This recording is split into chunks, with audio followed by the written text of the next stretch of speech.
Hello, brothers! У нас сегодня в гостях наша постоянная пациентка, но хочу отметить не по болезням, а по тюнингу. Это Z4 в E89 кузове с Николай 54 двигателем, 306 лошадей в стоке. Базовая задача по данному автомобилю — это увеличение мощности на плюс 100, 100, 500, 100, 500...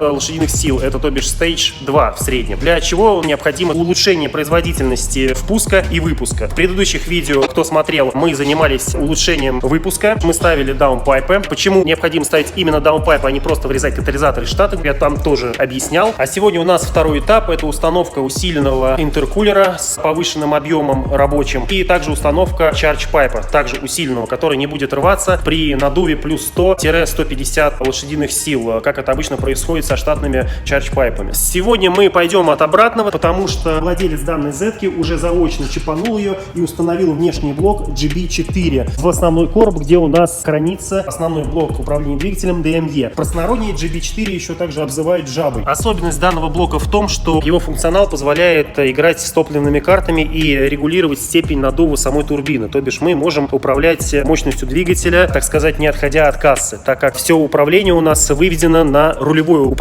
И в принципе можно даже включить штатный режим, вернуть обратно в сток 306 лошадей, к примеру, если вы решили передать свой автомобиль своей любимой бабушке, чтобы у нее не остановилось сердце. Но на самом деле, несмотря на все ее плюсы, лично мы не сторонники установок таких вот внешних блоков, так как они могут лагать, их очень любят часто криво ставить, и это по сути определенная обманка, которая может вызывать дополнительные лаги в работе самого двигателя. Но это, в общем, отдельная тема. Мы рекомендуем все-таки чиповать программным вмешательством непосредственно в сам блок, менять топливные карты, настраивать. Так, поехали дальше. Теперь посмотрим на наши запчасти, с которыми мы будем сегодня работать. Это, соответственно, интеркулер с повышенной производительностью. У него объем в 2 раза больше практически, чем у штатного кулька. И это усиленный чардж-пайп армированный. Тут, кстати, есть даже у нас отверстие под метанольчик.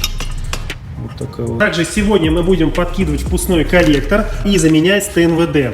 Это насос высокого давления. Помимо насоса высокого давления, как вы знаете, у нас есть еще насос низкого давления. С помощью определенных манипуляций по диагностике мы выявили, что он не докачивает свои 50 бар. Он минимум должен качать примерно 45 бар. Сейчас у нас показывает 43 бара.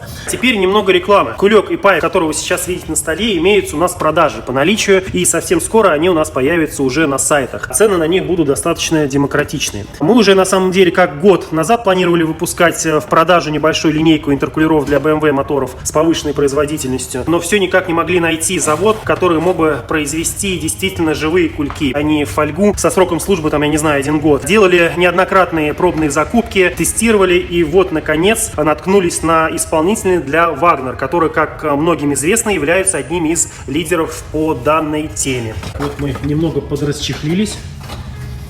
Вот сейчас будем поднимать машину и снимать кулек.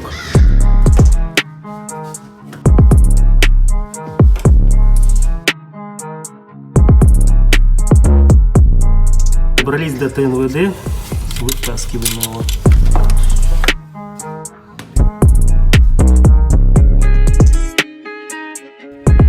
Сняли штатный интеркулер, и я положил его рядом с тюнячим интеркулером, чтобы вы могли его визуально сравнить. А визуально кажется, что они примерно одного и того же объема, но на самом деле это не так. Штатный у нас имеет 7,3, а тюнячий имеет 13,5 кубических сантиметров. Тюнинг интеркулера обеспечивает на 85% больше площадь охлаждения и на 90% пропускную способность, что нам позволяет увеличить надув турбины. Разница объема интеркулеров померим рулеточкой. У этого 110, а у этого получается около 13. Высота у штатного 13 сантиметров, у тюнинг интеркулера 21 сантиметр. Сняли штатный чардж-пайп и опечалились, точнее поняли, как сильно мы лоханулись, думая, что он совместим. Так как нам производитель тоже заявлял о том, что чардж-пайпы от E90, вот от этих вот, он совместим с Z89.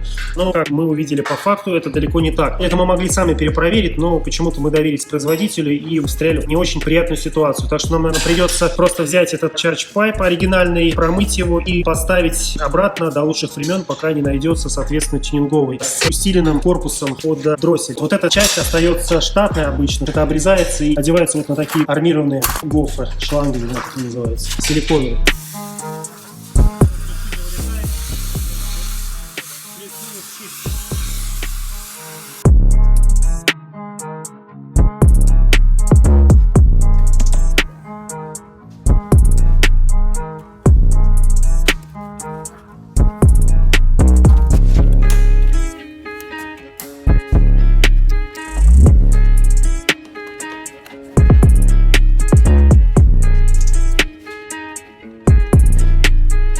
Также у нас клиент попросил разобрать электромагнитные клапана и прочистить их профилактически. Собственно, чем мы и занимаемся.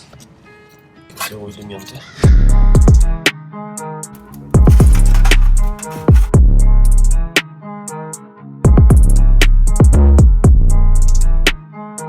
Собрали электромагнитные клапана, теперь мы их прокачиваем маслом с помощью плюс-минус.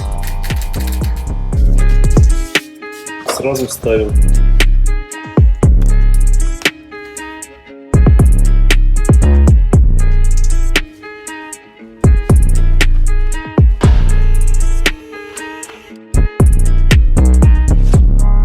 Итак, все работы по Z4 завершены. Установили интеркулер высокопроизводительный. Вот у нас валяется штатный. С чардж-пайпом у нас, к сожалению, произошел казус. Машина повторно придется приехать, когда у нас будет по наличию, и мы его установим. А так, в принципе, чип мотора можно использовать полноценно, прибавлять ей 50, 150 лошадей с помощью нашего GB4 жаба, так называемая. Но не нужно мотор гонять до отсечки, так как не заменен чардж-пайп. Вот здесь вот слабое место у него. Если будете давить до отсечки, то он у вас лопнет. Можно пока гонять на ней, но поаккуратней. До того момента, пока не поменяем чардж-пайп. Что мы еще сделали? Мы подкинули впускной коллектор, поменяли ТНВД, почистили по просьбе клиента также электромагнитные клапана. Ну и сделали все по фэншую. До свидания.